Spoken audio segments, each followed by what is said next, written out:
Hello दोस्तों, एक बार फिर से स्वागत है आपका अपने चैनल लिटरेशन फार्मेसी में। फ्रेंड्स, हम पढ़ते हैं biopharmaceutics and pharmacokinetics B pharmacy 6 semester and उसमें हमारी चल रही थी यूनिट फर्स्ट, जिसमें हमने इंट्रोडक्शन टू बायोफार्मास्यूटिक्स ऑलरेडी बहुत अच्छे से कवर कर रखा है। एंड इस लेक्चर में हम डिस्कस करेंगे एब्जॉर्प्शन के बारे में। एंड बेसिकली इसमें हम mechanism of drug absorption through GID इस कंप्लीट टॉपिक को डिस्कस करेंगे, क्योंकि ये क्या है, जो भी मैकेनिज्म इन्वॉल्व होते हैं एब्जॉर्प्शन में, उसकी वर्किंग कैसे होती है एंड वो कैसे कितना मीन्स किस वर्क मैकेनिज्म से आपका ज़्यादा से ज़्यादा एब्जॉर्प्शन होता है। एंड ये थोड़ा लेंदी टॉपिक है, इसीलिए मैंने जो factors influencing drug absorption through GID है इसको इसके साथ इंक्लूड नहीं किया है, क्योंकि ये लेक्चर भी लेंदी जा सकता है ऑलरेडी, क्योंकि बहुत सारे मैकेनिज्म हैं एंड आपको उसको समझना भी है। सो बात करते हैं एब्जॉर्प्शन के बारे में। आपने फार्माकोलॉजी में एब्जॉर्प्शन बहुत अच्छे से पढ़ा हुआ है एंड उसमें मैकेनिज्म भी आपने पढ़ी हुई है, बट यहाँ पर क्या होता है, थोड़ा सा डिफरेंस है आपके फार्माकोलॉजी में एंड बायोफार्मास्यूटिक्स के एब्जॉर्प्शन प्रोसेस में। एब्जॉर्प्शन मीन्स सेम होता है, बट यहाँ पर डिफरेंस क्या है, वहाँ पर आपने कुछ कोलॉजिकल टर्म्स को डिस्कस किया था एंड यहाँ पर हम कुछ मैथमेटिकल टर्म्स को डिस्कस करेंगे। मीन्स ये क्या है, कुछ मैथमेटिकली आप इसको डिफाइन करेंगे एब्जॉर्प्शन में जो भी मैकेनिज्म होगा उसको। सो एब्जॉर्प्शन को आप ऑलरेडी समझ चुके हैं कि एब्जॉर्प्शन होता क्या है। यहाँ पर आप जैसे इसको समझें कि एब्जॉर्प्शन होता क्या है। मान लीजिए कोई आपने ड्रग ली एंड वो ड्रग आपने क्या ली, ओरली ली। अब यहाँ पर मैं ओरली क्यों बात कर रहा हूँ, क्योंकि जो भी आप पैरेंटल रूट से ड्रग लेते हैं, आईवीएम मिस आईवी इंट्रावेनस या इंट्रामैस्कुलर, वो आपके डायरेक्टली जाती है सिस्टेमिक सर्कुलेशन में। बट जो आप जैसे ओरली डोज लेते हैं, टैबलेट हुआ, कैप्सूल हुआ या कोई अदर फॉर्मुलेशन हुई, तो वो क्या होता है, वो एक क्या है, सिस्टेमिक प्रोसेस होती है, जिसके थ्रू वो क्या है, सिस्टेमिक सर्कुलेशन में जाता है। सो इसमें क्या होता है, मेनली एब्जॉर्प्शन वर्क करता है आपके ओरल डोज में। जो भी आप जैसे आप वहाँ पर टॉपिकल भी ले सकते हैं, क्योंकि जैसे आपने कोई भी क्रीम या ऑइंटमेंट लगाया अपने स्किन पे, तो वहाँ पर भी एब्जॉर्प्शन प्रोसेस होता है, क्योंकि वो स्किन पे आपके अप्लाई होने के बाद वो आपके स्किन में एब्जॉर्ब होती है। तो यहाँ पर आप जैसे मान लीजिए कोई ओरल डोसेज फॉर्म लिया आपने, कोई कैप्सूल या टैबलेट लिया, अब वो ईसोफेगस से होती हुई आपके स्टोमक में पहुंचा, यहाँ पर उसका डिसइंटीग्रेशन हुआ, डिसोल्यूशन हुआ एंड बाय मीन्स इसके बाद ये कहाँ पहुंचा, आपके इंटेस्टाइन में। इंटेस्टाइन में फर्स्टली ये पहुंचता है आपके लार्ज इंटेस्टाइन में, उसके बाद स्मॉल इंटेस्टाइन में। अब यहाँ पर इसका क्या होता है, एब्जॉर्प्शन होता है आपके स्मॉल इंटेस्टाइन में जो भी आपकी ड्रग होती है। एंड यहाँ पर जो एब्जॉर्प्शन होता है ड्रग का, उसको क्या होता है, उसमें ऐसा क्यों होता है, क्योंकि जो एब्जॉर्प्शन होता है आपके स्मॉल इंटेस्टाइन में होता है। इस टॉपिक को आप समझें। यहाँ पर क्या होता है, जो आपकी स्मॉल इंटेस्टाइन होती है, इसमें क्या होती है, बिलाई होती है। एंड बिलाई आपको ऐसा समझें, जैसे बिलाई क्या होता है, आपने जैसे यहाँ पर स्ट्रक्चर में देख रहे हैं ऐसा। अब इसी को आप अगर थोड़ा जूम करें तो यहाँ पर जैसे ऐसे ऐसे स्ट्रक्चर कुछ होते हैं एंड ये जो स्ट्रक्चर होते हैं यही आपका बिलाई होता है। मीन्स इसमें क्या है, फोर्स होते हैं, इसी को हम क्या कहते हैं, बिलाई, जो कि आपका स्मॉल इंटेस्टाइन होता है। एंड यहीं पर आपकी एपिकल क्या होती है, सेल मेम्ब्रेन होती है, जो एपिकल होते हैं, इसी से क्या होता है, आपके जो भी ड्रग होती है उसका एब्जॉर्प्शन होता है, जो कि फर्दर पहुंचती है आपके सिस्टेमिक सर्कुलेशन में। अब यही पूरा प्रोसेस आपका कहलाता है एब्जॉर्प्शन। मीन्स आपका ड्रग जो आपने एडमिनिस्ट्रेट किया और वहां से ये सारे प्रोसेस को मीन्स ये सारे जो सिस्टेमिक प्रोसेस हैं, इसके बाद आपको जो ड्रग सिस्टेमिक सर्कुलेशन में पहुंच रही है, यहां से लेकर यहां तक के पूरे प्रोसेस को हम क्या कहते हैं, एब्जॉर्प्शन। ये आपका फुली एब्जॉर्प्शन होता है। अब डिफिनीशन आप समझें, absorption is a process of movement of drug from its site of administration, means जहां से आपने इसको इंटेक की, and to the blood stream, means जहां पर ये पहुंचे आपके सिस्टेमिक सर्कुलेशन में। इस कंप्लीट जो प्रोसेस को क्या कहते हैं, एब्जॉर्प्शन। एंड के जैसे आपने कोई ड्रग ली है, क्या है, इसका एब्जॉर्प्शन हुआ, ये आपके पहुंचती है कहां पर, means after the absorption drug आपकी पहुंचती है सिस्टेमिक सर्कुलेशन में, जिससे वो आपको क्या होती है, इफेक्ट मीन्स जिस भी आपने उसके यूज के लिए लिया था वो आपको ये प्रोवाइड कराती है। Process of movement of unchanged drug from the site of administration to systemic circulation, means जो भी आपकी ड्रग है, क्योंकि आपका जो मेटाबॉलिज्म होता है ड्रग का, वो एब्जॉर्प्शन के बाद आपके हिपेटिक मेटाबॉलिज्म, मीन्स जो आपका लीवर है वहां पर इसका मेटाबॉलिज्म होता है, वहां तक ये ड्रग आपकी अनचेन रहती है। तो यही जो अनचेन ड्रग है, इस ये क्या है, साइट ऑफ एडमिनिस्ट्रेशन से जो भी सिस्टेमिक सर्कुलेशन तक जाती है, उसी को हम क्या कहते हैं, एब्जॉर्प्शन। अब ये सारे आपके कई सारे डिफिनीशन हो गए एब्जॉर्प्शन के लिए। अब इसके मेजर रूट्स क्या होते हैं, जो भी आपका एब्जॉर्प्शन होता है, जैसे इंटरनल रूट्स के, जो इंटेरियल रूट्स होते हैं हमारा, ओरल एंड सबलिंगुअल। अब इसमें आपका जो भी जीआई रूट है, मीन्स जो आपका गैस्ट्रोइंटेस्टाइनल रूट है, is the most common for administration involve absorption. Means जो आपका जीआई रूट है, मीन्स जो भी ड्रग आपके गैस्ट्रोइंटेस्टाइनल ट्रैक्ट के थ्रू होकर जाती है, वो क्या है, वही मेनली क्या है, इन्वॉल्व करते हैं एब्जॉर्प्शन प्रोसेस को। अब यहाँ पर जो आपका आता है टॉपिकल, ये भी एब्जॉर्प्शन को इन्वॉल्व करते हैं। मिस सबसे ज्यादा आपका जो एब्जॉर्प्शन होता है वो ओरल एंड सबलिंगुअल का होता है। एंड जो आपका पैरेंटल रूट होते हैं जिसमें आपने IB miss intravenous and intramuscular आप लेते हैं, कोई भी इंजेक्शन लेते हैं, वो डायरेक्टली कहाँ जाता है आपके सिस्टेमिक सर्कुलेशन में। तो वहां पर क्या है एब्जॉर्प्शन की कोई बहुत विशेष जरूरत नहीं होती। सो ये it's all about your absorption process.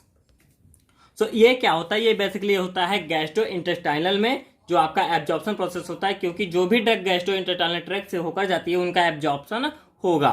तो यहाँ पर ओरल रूट जो भी होगा, आपने कोई भी ओरल रूट से ड्रग ली, वो क्या होता है is the most common for systematically acting drugs involve absorption.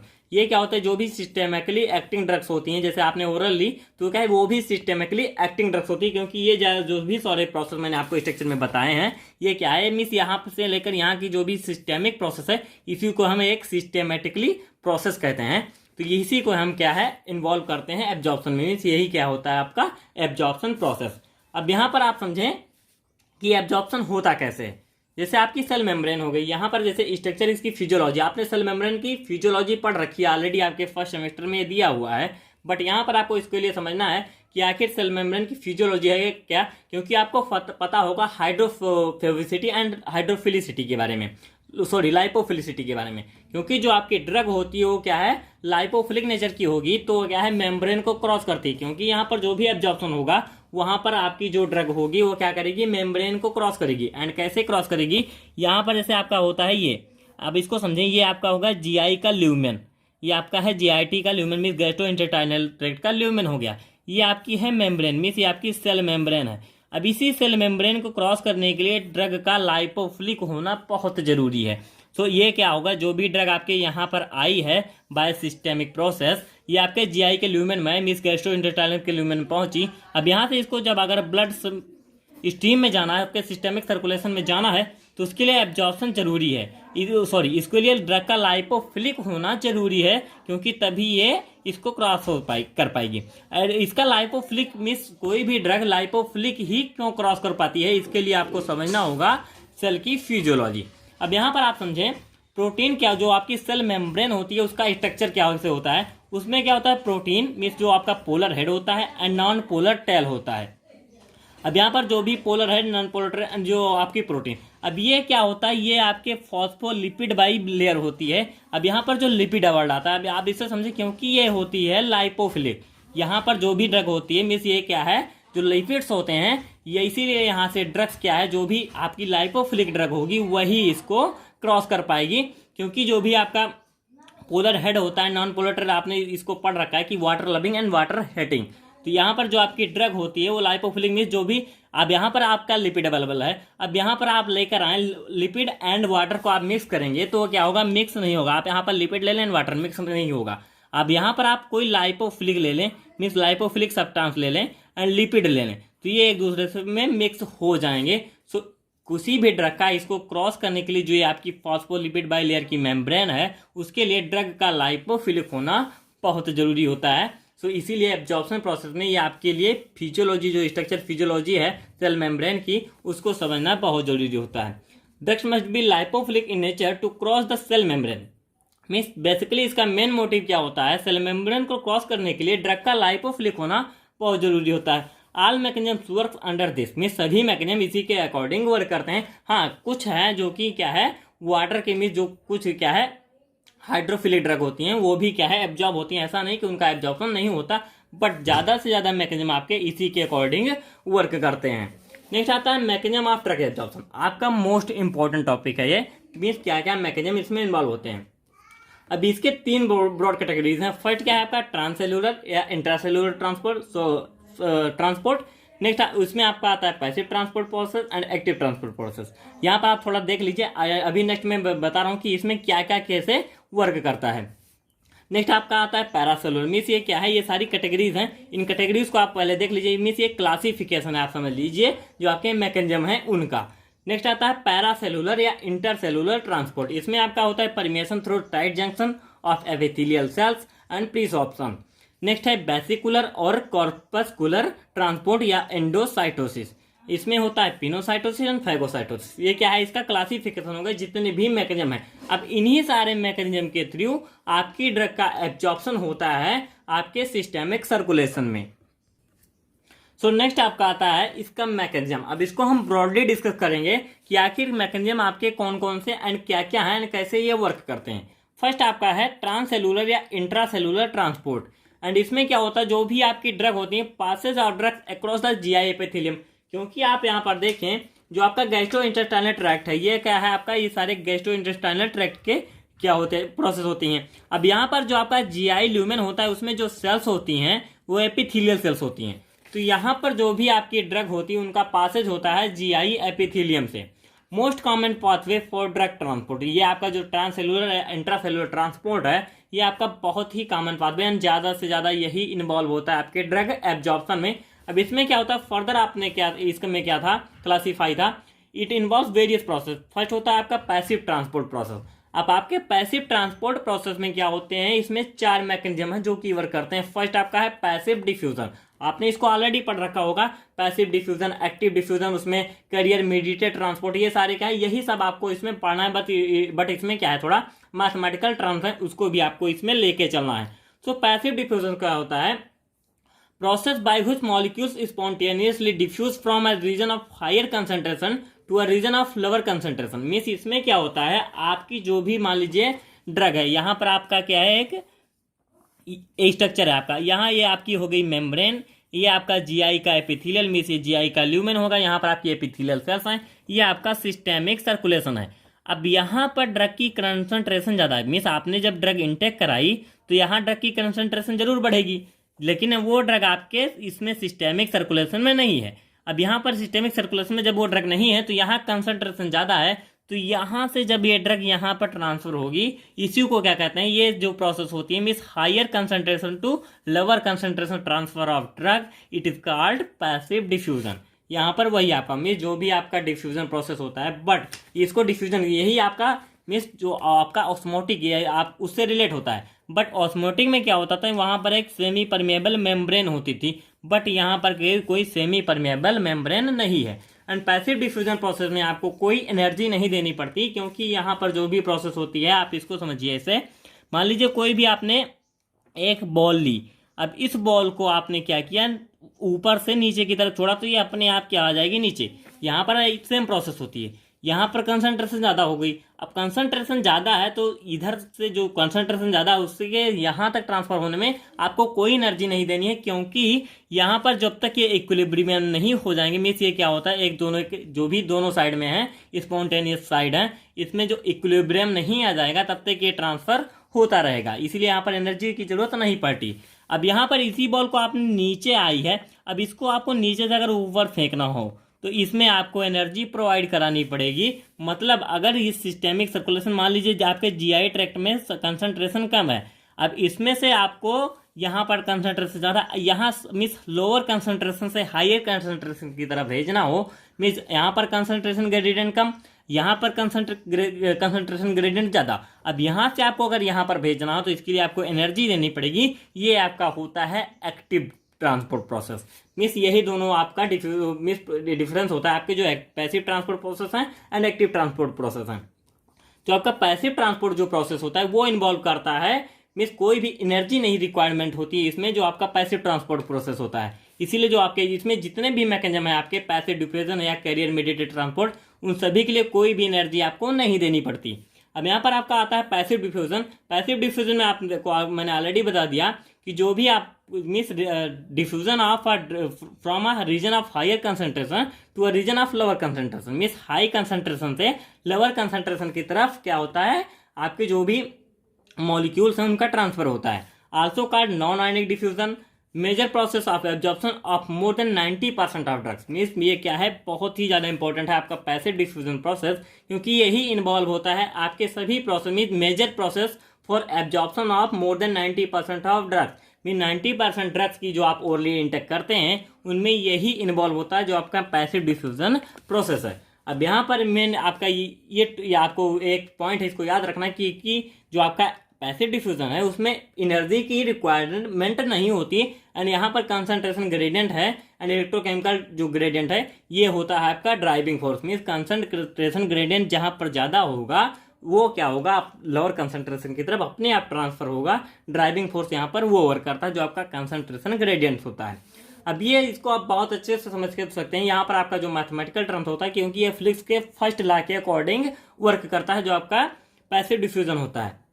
अब आप इसको समझें, D Q upon D T equal to D A K and C G I T minus C upon H. अब इस मैथमेटिकल टर्म्स को आप ऐसे समझें, जो आपका D Q upon D T है वो आपका रेट ऑफ डिफ्यूजन, मीन्स कितना डिफ्यूजन हुआ। अब ये क्या है, रेट ऑफ डिफ्यूजन वो आपका डायरेक्टली प्रोपोर्शनल होता है डी के, जो कि आपका डिफ्यूजन कोफिशिएंट है। एंड नेक्स्ट होता है आपका जो रेट ऑफ डिफ्यूजन वो डायरेक्टली प्रोपोर्शनल होता है सरफेस एरिया के। इसका मतलब क्या होगा कि अगर आपका सरफेस एरिया मीन्स जो आपका एपिथेलियल सेल है, जो यहाँ पर आपकी एपिथेलियल सेल होती है, उनका सरफेस एरिया जितना ज़्यादा होगा आपका रेट ऑफ डिफ्यूजन उतना ज़्यादा होगा, क्योंकि ये इसके डायरेक्टली प्रोपोर्शनल है। नेक्स्ट होता है पार्टीशन कोफिशिएंट, जो आपका के ऑटरिन ऑयल है। अब ये भी इसके डायरेक्टली प्रोपोर्शनल होता है, जो कि rate of diffusion. Rate of diffusion जितना जो आपका रेट ऑफ डिफ्यूजन है वो होता है मिस पार्टीशन कोफिशिएंट ड्रग का जितनी ज़्यादा होगा उसका रेट ऑफ डिफ्यूजन भी उतना ही ज़्यादा होगा। अब यहाँ पर आता है सी जी आई टी, ये क्या हो, ये आपका कंसंट्रेशन ग्रेडियंट का डिफरेंस होता है। मीन्स आपका कंसंट्रेशन जी आई टी में कितना है एंड कंसंट्रेशन क्या होता है आपके सिस्टेमिक सर्कुलेशन में कितना है, उसका डिफरेंस होता है। तो ये भी इसके डायरेक्टली प्रोपोर्शनल होता है। मीन्स जितना कंसंट्रेशन ज़्यादा होगा आपके जी आई टी में वो उतना ही ज़्यादा से ज़्यादा उस तरफ ट्रांसफर होगा आपके सिस्टेमिक सर्कुलेशन में।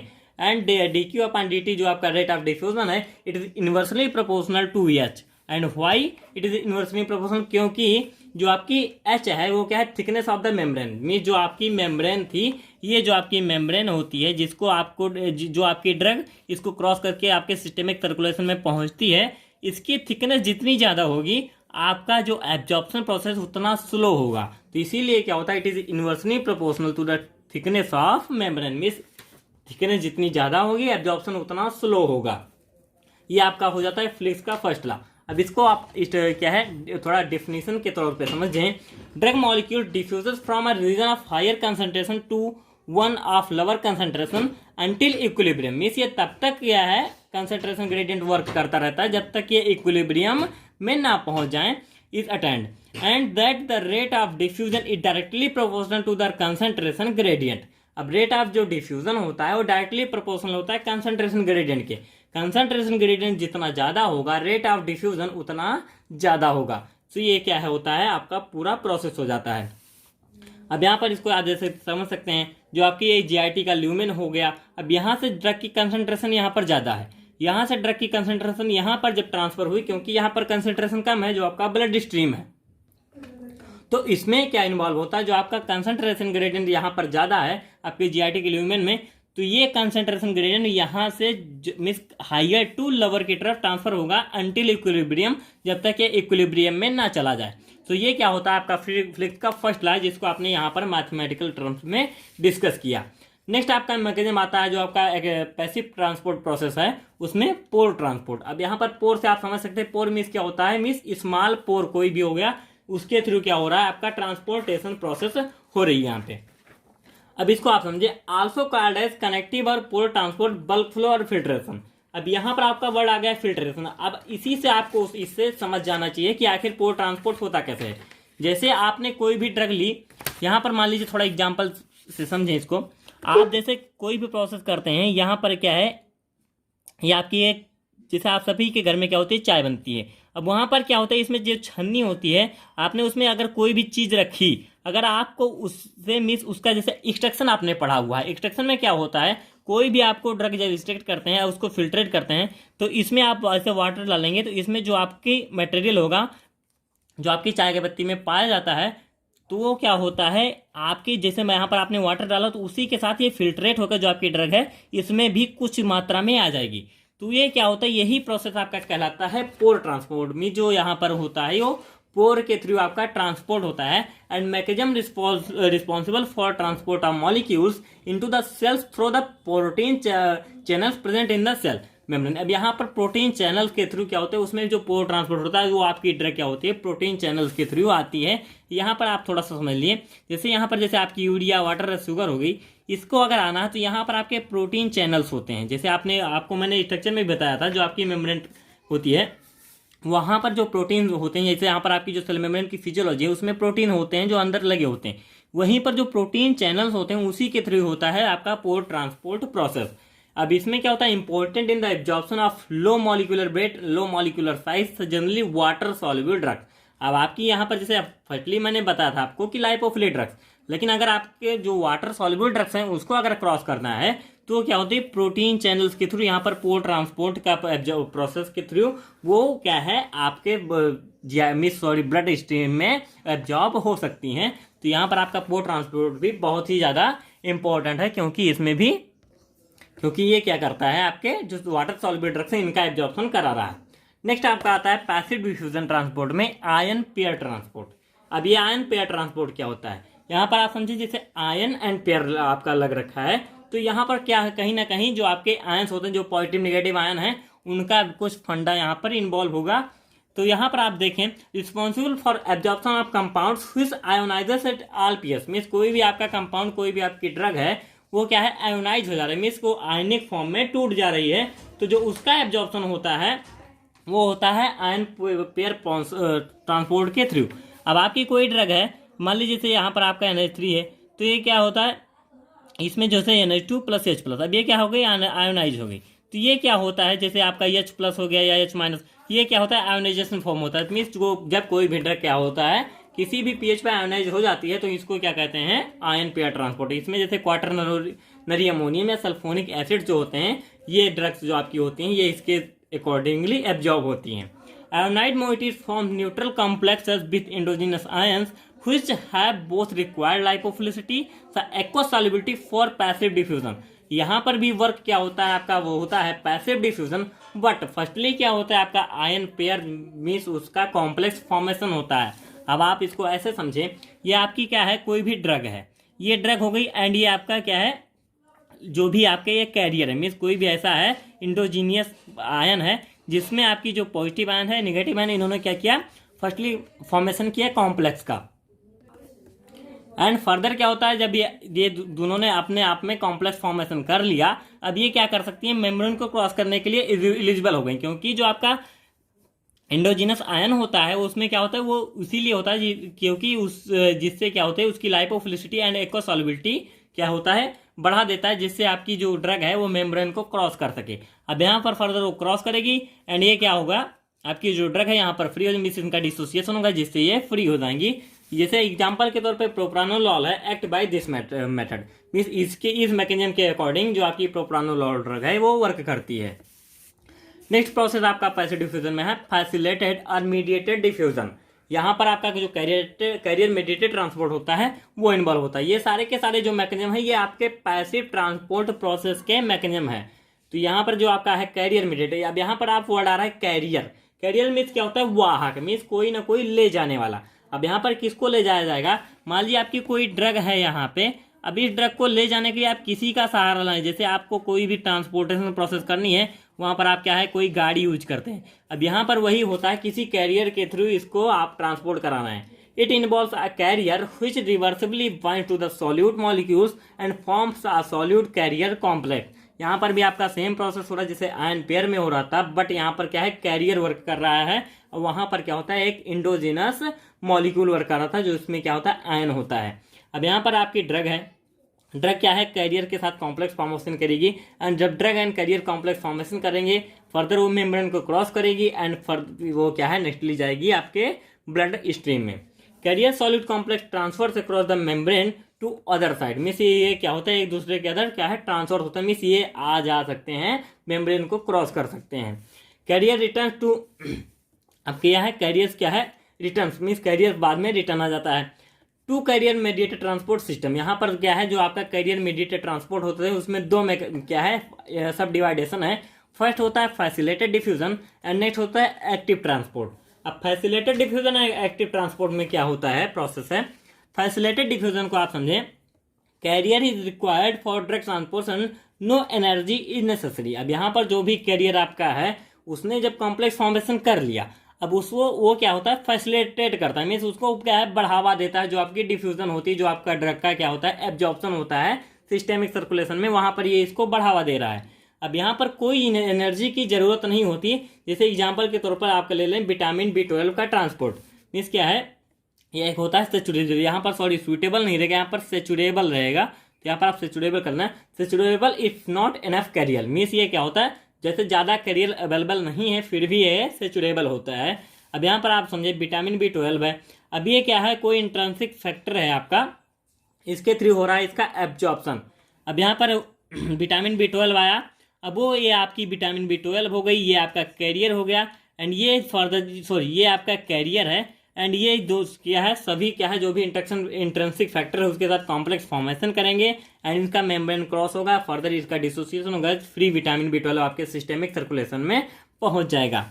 And intrinsic factor glycoprotein produced by the gastric parietal cells helps in complex formation. अब यहाँ पर जो इंट्रिंसिक फैक्टर आपके होते हैं उसमें जैसे ग्लाइकोप्रोटीन होता है, वो वर्क करता है एज ए इंट्रिंसिक फैक्टर, जो कि क्या है, गैस्ट्रिक पैराइटल सेल से प्रोड्यूस किया जाता है। तो ये सारे आपका क्या हो जाता है, फैसिलिटेटेड डिफ्यूजन की प्रोसेस। नेक्स्ट आता है इसमें active transport. Active transport process आपकी अलग भी है, लेकिन यहाँ पर इसमें भी एक्टिव ट्रांसपोर्ट प्रोसेस है, क्योंकि यहाँ पर most important then facilitated diffusion, ये आपका क्या है, मोस्ट इंपॉर्टेंट होता है फैसिलिटेटेड डिफ्यूजन के थ्रू। लेकिन यहाँ पर क्या है, एक्टिव ट्रांसपोर्ट की थोड़ी अलग ही पहचान है जो आपका इसमें है, आप इसको जस्ट समझेंगे अभी तुरंत समझ में आएगा आपको। The process can be saturated transport against the concentration gradient. यहाँ पर जैसे कंसंट्रेशन ग्रेडियंट के थ्रू ही ट्रांसपोर्ट हो रहा है, बट यहाँ पर कैरियर वर्क कर रहा है, लेकिन कंसंट्रेशन ग्रेडियंट की यहाँ पर वो है, मीन्स उसके अगेंस्ट ये नहीं कर रहा है, उसके अकॉर्डिंगली कर रहा है, यहाँ पर उसके अगेंस्ट कर रहा है। अब किसी के आप अगेंस्ट अगर कोई भी वर्क करते हैं तो वहां पर आपको क्या है, उससे ज़्यादा मेहनत करनी पड़ेगी। मान लीजिए जैसे आपको क्या है, आप गेंद को नीचे से आप ऊपर फेंकना है, या किसी भी चीज़ को आपको नीचे से ऊपर की तरफ खींचना है, तो उसके लिए आपको क्या है, उसके अगेंस्ट वर्क करना पड़ेगा, तो उसके लिए आपको एनर्जी देनी पड़ेगी। अब कॉम्पिटेटिव इनहिबिशन इज पॉसिबल, यहाँ पर कॉम्पिटेटिव इनहिबिशन इज पॉसिबल, जैसे आप कॉम्पिटेटिव इनहिबिशन क्या, यहाँ पर क्या फंडा है, जैसे आप कोई भी चीज़ आप खींच रहे हैं, नीचे से आप ऊपर की तरफ खींच रहे हैं, इसमें अगर इसका क्या होता है, जो इसकी एनर्जी है या ज़्यादा हो गई आपकी एनर्जी से, तो ये बिल्कुल आपके नीचे जाएगा। बट यहाँ पर जो कॉम्पिटेटिव इनहिबिशन है, यहाँ जैसे आपने इससे ज़्यादा एनर्जी आपने लगा दी तो आप ये ऊपर जाएगा, बट यहाँ पर कुछ कंपटीशन हो रहा है दोनों के बीच, क्योंकि एनर्जी का कंपटीशन हो रहा है, इसीलिए क्या है, कॉम्पिटेटिव इनहिबिशन मींस ये क्या है, कुछ ना कुछ इनहिबिशन की पॉसिबिलिटी यहाँ पर होगी। It requires carrier molecule and A form of energy, यहाँ पर एटीपी मॉलिक्यूल रिक्वायर्ड होता है, एंड यही सेम प्रोसेस आपका वर्क करता है जो आपका एक्टिव है, कुछ ज़्यादा बहुत डिफरेंस नहीं है। ये जो आपका एक्टिव ट्रांसपोर्ट होता है सेम ऐसे इजिकल मिस फुली ऐसे वर्क करता है। अब आपका GI ल्यूमेन हो गया, इसमें ड्रग है, ड्रग एंड करियर कॉम्प्लेक्स का फॉर्मेशन हुआ। अब यहाँ पर जो आपके ड्रग एंड करियर यहाँ पर पहुंचे, क्योंकि कंसंट्रेशन ग्रेडियंट यहाँ पर ड्रग की मान लीजिए यहाँ पर पहले से अवेलेबल है, अब यहाँ पर जब पहले से अवेलेबल है, आप फर्दर उसको और ज़्यादा देना चाह रहे हैं, तो वहाँ पर आपको एनर्जी देनी पड़ेगी, इसीलिए यहाँ पर आपको ATP मॉलिक्यूल देना पड़ेगा। नेक्स्ट आता है आपका एक्टिव ट्रांसपोर्ट प्रोसेस। अब यहाँ पर पैसिव जो भी ट्रांसपोर्ट प्रोसेस थे वो सारे खत्म हुए, उसमें जितने भी मैकेनिज्म थे। नेक्स्ट आता है active transport process. Active transport process में मैंने आपको ऑलरेडी पहले बता दिया था कि यहाँ पर क्या होता है, ये अगेंस्ट वर्क करता है, मीन्स कंसंट्रेशन ग्रेडियंट के अगेंस्ट वर्क करता है। कोई भी आपकी ड्रग है, मीन्स ये कंसंट्रेशन आपके GIT में ना होते हुए आपके सिस्टेमिक सर्कुलेशन में ज़्यादा कंसंट्रेशन है, बट यहाँ से आपको यहाँ तक भेजना है इसको, उसके लिए आपको एनर्जी देनी पड़ेगी, मीन्स लो कंसंट्रेशन से हायर कंसंट्रेशन की तरफ आपको क्या है, ड्रग भेजनी पड़ रही है, तो वहाँ पर आपको एनर्जी देनी पड़ेगी। ये होते हैं 2 टाइप्स के, फर्स्ट होता है primary active transport and next होता है सेकेंडरी एक्टिव ट्रांसपोर्ट। अब प्राइमरी एक्टिव ट्रांसपोर्ट में आपका आता है transfer of only 1 ion or molecule in only 1 direction. अब यहाँ पर आप इसको समझें, जो आपका ट्रांसपोर्टेशन होता है मॉलिक्यूल का, उसमें जो ट्रांसपोर्टेशन होगा वो एक ही डायरेक्शन में होगा। जैसे यहाँ पर आप समझें, ये आपकी लोअर कंसंट्रेशन है, ये आपकी हायर कंसंट्रेशन है। अब लोअर से आप हायर की तरफ ही ट्रांसपोर्टेशन कर रहे हैं, लेकिन यहाँ पर जो डायरेक्शन है उससे में एक ही डायरेक्शन में जो प्रोसेस हो रही है, ये आपका कहलाता है प्राइमरी एक्टिव ट्रांसपोर्ट। अभी आल्सो कॉल्ड यूनिपोर्ट या डायरेक्ट ATP रिक्वायरमेंट, इसमें क्या है, डायरेक्ट ATP की रिक्वायरमेंट होती है। अब यहाँ पर आयन ट्रांसपोर्टर्स होते हैं and ABC means ATP binding castle transport. अब यहाँ पर आयन ट्रांसपोर्टर मीन्स कोई भी आयन फॉर्म में ट्रांसपोर्ट कर सकते हैं, मीन्स आप इसी वर्डिंग से आप इसको समझ सकते हैं। एंड एटीपी बाइंडिंग मीन्स क्या है, एटीपी उसमें बाइंडिंग मीन्स जो आपकी एनर्जी है उसके थ्रू ये ट्रांसपोर्टेशन करते हैं। नेक्स्ट आता है secondary active transport. Secondary active transport में क्या होता है, no direct requirement of ATP. जो आपका प्राइमरी था उसमें एटीपी की डायरेक्ट रिक्वायरमेंट होती है, यहाँ पर कोई एटीपी की डायरेक्ट रिक्वायरमेंट नहीं है। The energy required in transporting an ion at transport of another ion or molecule means यहाँ पर जैसे कोई भी एनर्जी रिक्वायर्ड है ट्रांसपोर्टिंग के लिए, उसमें एक आयन दूसरे आयन को क्या है ऐड कर लेता है, मीन्स उसके साथ ज्वाइन कर लेता है। उसके अकॉर्डिंग मीन्स जैसे एक आयन उधर जा रहा है तो एक आयन इधर जाएगा या दोनों आयन इधर जाएंगे, मीन्स यहाँ पर ये प्रोसेस के अकॉर्डिंग ये वर्क करते हैं। और अनदर आयन और मॉलिक्यूल को ट्रांसपोर्ट और coupled transport either in the same direction और अपोजिट डायरेक्शन। अब ये यहाँ पर दो प्रोसेस होती है। यहाँ पर जो आपका सेकेंडरी एक्टिव ट्रांसपोर्ट होता है उसमें भी दो टाइप्स होते हैं। फर्स्ट होता है आपका सिम्पोर्ट, नेक्स्ट होता है आपका एंटीपोर्ट। सिम्पोर्ट में क्या होता है, जो आपकी ड्रग है, जो आपकी मिस मॉलिक्यूल्स हैं, वो क्या होता है, एक तो मान लीजिए हायर कंसंट्रेशन से लोअर कंसंट्रेशन की तरफ आ रहा है, एक लोअर कंसंट्रेशन से हायर कंसंट्रेशन की, मीन्स ये यहाँ पर दोनों मैकेनिज्म वर्क करता है जो आपका सिम्पोर्ट, बट ये क्या है, डायरेक्शन सेम है। अब यहाँ पर जो एंटीपोर्ट सिस्टम होता है उसमें क्या होता है, इसमें लो कंसंट्रेशन से मिस एक आपके एक साइड से दूसरे साइड की मीन्स हायर से लोअर की तरफ जा रहे हैं, एक लोअर से हायर, बट ये इसका जो डायरेक्शन होता है वो डायरेक्शन अपोजिट होता है, तो ये एंटीपोर्ट सिस्टम हो जाता है। Movement of both molecule in same direction means जैसे कोई भी आपकी मॉलिक्यूल्स हैं उनका सेम डायरेक्शन में मूवमेंट हो रहा है तो ये आपका सिम्पोर्ट हो जाता है, but in opposite direction is called antiport. अब यहाँ पर आपके एग्जाम्पल हो जाते हैं बीटा लैक्टम एंटीबायोटिक्स। तो ये क्या हो गया आपका active transport passive transport process. अब इसका थोड़ा सा डिफरेंस समझ लीजिए जिससे आप इसको क्या है डिफरेंशिएट कर सकें। जो आपका active transport process there is no regard of equilibrium in active transport में यहाँ कोई भी इक्विलिब्रियम की जरूरत नहीं होती क्योंकि ऑलरेडी ये उसके अगेंस्ट वर्क करता है। Process faster than passive diffusion, इसका प्रोसेस फास्टर होता है क्योंकि आप यहाँ पर एनर्जी दे रहे हैं। अब किसी भी चीज़ पर आप एनर्जी लगाएंगे तो वहाँ पर प्रोसेस फास्ट जरूर होगी। अब थोड़ा सा डिफरेंस समझिए आप पैसिव ट्रांसपोर्ट प्रोसेस में और एक्टिव ट्रांसपोर्ट प्रोसेस में। अब यहाँ पर आपका जीआईटी का ल्यूमेन होगा, यहाँ पर ड्रग की कंसंट्रेशन आपकी ज़्यादा है, ये आपका जीआई के वैरिएंट मीन्स ये मेम्ब्रेन है, इसको आपकी ड्रग को क्रॉस करना है, ये आपका ब्लड स्ट्रीम हो गया। अब यहाँ पर कंसंट्रेशन ज़्यादा है, कंसंट्रेशन ज़्यादा तो मतलब यहाँ पर ट्रांसपोर्टेशन बहुत इजीली होगा, means higher concentration to lower concentration transfer of drug, means जो आपका ड्रग है वो डाउन हिल है, मीन्स हाई से लो की तरफ, मीन्स ऊपर से नीचे की तरफ, मीन्स हाई है वहाँ से लो की तरफ ट्रांसपोर्टेशन हो रहा है, ये आपका पैसिव डिफ्यूजन हो जाता है। बट जो आपका एक्टिव डिफ्यूजन प्रोसेस है उसमें अपहिल ट्रांसपोर्ट होता है, मीन्स जो आपकी कंसंट्रेशन कम है, कम से ज़्यादा की तरफ हो रहा है, यहाँ पर ज़्यादा से कम की तरफ, यहाँ पर कम से ज़्यादा की तरफ, बस इतना सा डिफरेंस है आपके active transport and passive transport process में। नेक्स्ट जो क्लास आपकी आती थी इसमें पैरासेलुलर एंड इंटरसेलुलर ट्रांसपोर्ट। अब यहाँ पर जो पैरासेलुलर इंटरसेलुलर ट्रांसपोर्ट है वो क्या होते हैं, transportation of drugs through the junction between GI and epithelial cells. अब यहाँ पर जो अभी तक आपके जो भी मैकेनिज्म वर्क कर रहे थे वो क्या होता था, एपिथेलियल सेल्स के ऊपर वर्क कर रहे थे, बट यहाँ पर जो आपका मैकेनिज्म वर्क करेगा वो जो जंक्शन मीन्स एक सेल से जो दूसरी सेल जुड़ी हुई वो जो सेल जंक्शन है उसके थ्रू जो प्रोसेस होती है, जो ड्रग का ट्रांसपोर्टेशन होता है वो आपका होता है पैरासेलुलर या इंटरसेलुलर ट्रांसपोर्ट। अब यहाँ पर जो भी आपकी ड्रग होगी वो सेल जंक्शन के थ्रू जो ट्रांसपोर्टेशन प्रोसेस होगी वो आपका कहलाएगा paracellular transport. Minor role in absorption, थोड़ा लाइट चली गई है सो सॉरी फॉर डेट। अब यहाँ पर क्या होता है, जो आपका पैरासेलुलर ट्रांसपोर्ट है उसमें जो एब्जॉर्प्शन होता है वो बहुत माइनर रोल प्ले करता है एब्जॉर्प्शन प्रोसेस में।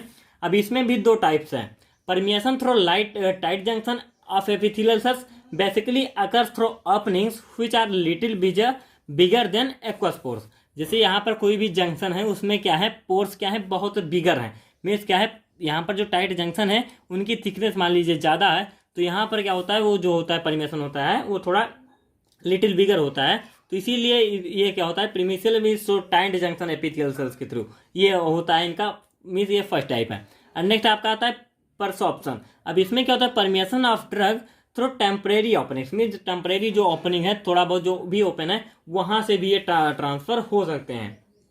इसमें होता है formed by shedding of two neighbouring epithelial cells into the lumen. अब कोई भी आपकी जो क्या है एपिथेलियल सेल्स के फॉर्म बाय शेडिंग, मीन्स कोई शेडिंग प्रोसेस वहां पर हो गई है जिसके थ्रू क्या होता है एपिथेलियल सेल्स में क्या है कुछ ओपनिंग, मीन्स नॉर्मल सी ओपनिंग, टेम्परेरी ओपनिंग हुई है, वहां से आपका ड्रग का ट्रांसपोर्टेशन हो रहा है। ये क्या है बहुत ज़्यादा इंपॉर्टेंट नहीं है, बट यहाँ पर मैंने आपके एब्जॉर्प्शन की जो भी मैकेनिज्म है मुझे उस सभी को बताना था, तो इसको भी हमने इंक्लूड किया है। बट ये बहुत ज़्यादा इंपॉर्टेंट रोल भी नहीं प्ले करते हैं, इनका बहुत ज़्यादा वर्क भी नहीं होता। नेक्स्ट होता है वेसिकुलर और कॉर्पस्कुलर ट्रांसपोर्ट, मीन्स इंडोसाइटोसिस। आपने इंडोसाइटोसिस को बहुत अच्छे से समझ भी रखा होगा। अब यहाँ पर जो प्रोसेस होती है, process in which cell absorbs molecule by engulfing them, means क्या है उनको इनगल्फ कर रहे हैं, कोई भी मॉलिक्यूल है उनको क्या हो रहा है यहाँ पे इनगल्फ। जैसे यहाँ पर कोई भी सेल है, अब यहाँ पर कोई मॉलिक्यूल है, अब ये क्या है धीरे धीरे इससे अटैच होता जाए, अब यहाँ अटैच होने के बाद सेल पहुंच जाए, सेल में पहुंच जाए, मीन्स इनको क्या है खा जा रही है, मीन्स जैसे किसी भी चीज को कोई खा ले, इंटेक कर ले, वो क्या होता है आपका वेसिकुलर, वो मीन्स यहाँ पर बेसाइकिल्स का फॉर्मेशन होता है, वेसिकल्स बनेंगे जिसके थ्रू ये आपका मॉलिक्यूल होगा आपकी सेल में पहुंचेगा। यहाँ पर जैसे प्रोसेस आप ये समझ सकते हैं, आपका जीआई का ल्यूमेन होगा, कोई भी मैक्रोमोलिक्यूल प्रोसेस है। अब इसको अगर मेम्ब्रेन को क्रॉस करके आपके सिस्टेमिक सर्कुलेशन में पहुंचना है तो वहाँ पर ऐसे ये आपके मैक्रोमोलिक्यूल हो गया, इससे अटैचमेंट हुआ, इसका इनगल्फमेंट हो गया एंड फर्दर ये ब्लड में आपके पहुंच जाएंगी। लाइक एक्टिव ट्रांसपोर्ट, ये भी क्या है एक्टिव ट्रांसपोर्ट की अकॉर्डिंग ही वर्क करता है। It is also energy dependent process, इसमें भी एनर्जी की रिक्वायरमेंट होती है process, but involve transport of substance within vesicles into a cell. ये 20 वेसिकल्स का क्या है फॉर्मेशन करने के बाद ये ट्रांसपोर्टेशन करता है। अब यहाँ इसमें भी दो प्रोसेस होती है। फर्स्ट होता है फैगोसाइटोसिस। फैगोसाइटोसिस में क्या प्रोसेस होती है, मीन्स सेल की ईटिंग। सेल क्या है इस माइक्रोमोलिक्यूल को ईट करेंगी, मीन्स उसको खा सकती है। इसमें जो आपका फैगोसाइटोसिस प्रोसेस है involve adsorptive uptake of solid particles. यहाँ पर जो आपका सॉलिड पार्टिकल है उसका क्या है एडजॉर्ब होता है, मीन्स इस पर अधेर करेगा, चिपकेगा, चिपकने के बाद क्या होगा ये इसका इंटेक करेंगी, मीन्स इसको ईटिंग करेंगी जो आपकी सेल्स होंगी। नेक्स्ट आता है pinocytosis. It also work as phagocytosis. Work तो फैगोसाइटोसिस की तरह भी इसका भी होगा, बट पिनोसाइटोसिस में क्या होता है जैसे आप कोई भी चीज ड्रिंक करते हैं, यहाँ पर ईटिंग प्रोसेस हो रही है, यहाँ पर क्या है सेल ड्रिंकिंग प्रोसेस होती है जो आपका पिनोसाइटोसिस होता है। The only difference being it is non specific in the substance it transport, means कोई स्पेसिफिक ट्रांसपोर्ट सब्सटेंस का ट्रांसपोर्ट ये नहीं करती। मीन्स सेल की ड्रिंकिंग प्रोसेस में मीन्स कोई भी उसका प्रोसेस ऐसा नहीं होता कि वो इसी मैक्रोमोलिक्यूल को ही ट्रांसपोर्ट कर सकती है। सो आपका जो पिनोसाइटोसिस प्रोसेस है उसमें क्या होता है कोई जैसे आप कोई भी जैसे लिक्विड मटेरियल को क्या है इंटेक करना है सेल को, उसको ब्लड सर्कुलेशन में पहुंचाना है, तो वहाँ पर पिनोसाइटोसिस प्रोसेस होगी। Useful in the absorption of oil soluble vitamin, जैसे विटामिन का आप लेना है तो वहाँ पर ऑयल सॉल्युबल जो विटामिन होंगे उनके एब्जॉर्प्शन के लिए यूजफुल होता है। In the Uptake of nutrients, इसमें भी इसका रोल होता है जो आपका पिनोसाइटोसिस प्रोसेस है। तो it's all about your mechanism of action, means जो आपका मैकेनिज्म है थ्रू जीआईटी एब्जॉर्प्शन, ये आपका फुली कंप्लीट हो जाता है यहीं पे। एंड नेक्स्ट लेक्चर में हम डिस्कस करेंगे इसके फैक्टर्स के इन्फ्लुएंसिंग के बारे में, जो भी फैक्टर्स हैं जो मैकेनिज्म ऑफ ड्रग एब्जॉर्प्शन को अफेक्ट करते हैं। तो ये आपका बहुत ही ज़्यादा इंपॉर्टेंट टॉपिक है जो कि फुली क्या है खत्म हो चुका है। थोड़ा लेक्चर लेंदी गया, so sorry for that, but क्या है मैंने बहुत अच्छे से इसमें सब कुछ कवर कर लिया है। तो अगर आपको कोई डाउट हो या कोई भी कंफ्यूजन हो तो आप हमको कमेंट बॉक्स में जरूर बताएं या हमसे पर्सनल व्हाट्सएप पर टेक्स्ट जरूर करें कि आप यहाँ पर आपको कोई प्रॉब्लम हो रही है। सो मैं आपको उसके लिए सॉल्यूशन जरूर दूंगा। एंड अगर आपको नोट्स चाहिए तो आप हमारे वेबसाइट पर जा सकते हैं www.latestfrompharmacy.com। वहाँ पर आपको जो भी हमारे लेक्चर नोट्स अभी तक के गए हैं चैनल पे, यूट्यूब चैनल पे, वहाँ पर आपको सारे नोट्स मिल जाएंगे। So thank you.